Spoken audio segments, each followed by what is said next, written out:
What's happening, XRP Army? Welcome back to the channel. So earlier this month, Ripple-owned infrastructure provider Metaco.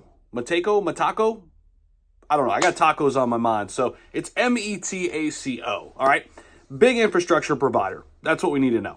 Said it was working with banking powerhouse HSBC. Now, this has sparked the community members a little bit, all of us as XRP Army members. And news that the big Swiss digital assets custody firm acquired by Ripple earlier this year is working with HSBC, one of the world's largest banks, by the way, became a reason to be cheerful, became a reason to be very, very excited for many supporters of Ripple. And of course, this is one of the United States' largest fintech companies, right? And named after the cryptocurrency designed to move liquidity around XRP Ledger used by Ripple, these avid fans of XRP, the XRP Army, all of us, have interpreted HSBC's choice of custody tech partner as yet another sign that financial institutions will inevitably adopt XRPL and, crucially, the XRP token. And a lot of us still have that belief because we understand the tech. We understand why they've strategically put Ripple Labs in this very curious position the last 3 years as they try to work through blockchain and crypto and finally find a way to fully adopt it. The problem is they're just not there yet. They're not ready to hand the keys over. They're not ready to be number one in this industry just yet. And until that day comes, they want to suppress the growth of this industry, right? That's at least my 2 cents. Now, the crypto space is very, very tribal. We know that, right?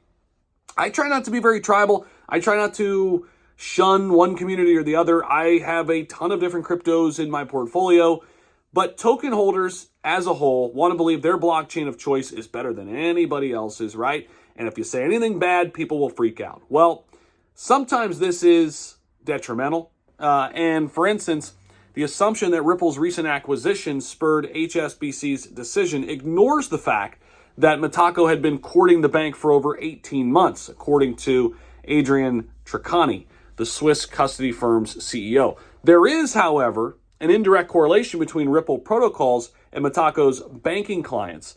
There is an indirect link, which is the adoption of Ripple and Metaco's solutions, further promoting the adoption of XRPL as the protocol. Every success of Ripple, the company, is also a success of the XRPL ledger. So Ripple, for its part, has worked hard at courting banks with a focus on ways to reduce the friction in areas like cross-border payments. As such, XRPL remains one of the longest-running examples of the private tokenization blockchain sector. Keep in mind, Larry Fink talked about the tokenization of real-world assets and where he thinks that's going. A lot of us are speculating that he's talking about Ripple when he's discussing this. I firmly believe that Ripple is going to have a stronghold within the tokenization of real-world assets. Chainlink is another asset that I really like in that area. But combining Metaco and Ripple, therefore, offers a complete vertical stack, right? Comprising an infrastructure layer and a services layer. It makes a lot of sense. And this article goes on saying that this is all well and good, but rumors and reports began to emanate following the acquisition of Metaco that some of its banking customers were nervous and thinking about taking their business elsewhere. The reason, perhaps, concerns Ripple's dispute with the U.S. and U.S. Securities and Exchange Commission, with the SEC. Now, Treccani said some of the speculation was, quote, frankly, a little bit crazy, adding that post-acquisition discussions and reassessments by clients are par for the course, and that many of the contracts signed with the banks are subject to change of control clauses. So it's hard because you've got a lot of noise out there, right? But you've got to kind of look at this situation holistically, okay? Here's really what it comes down to.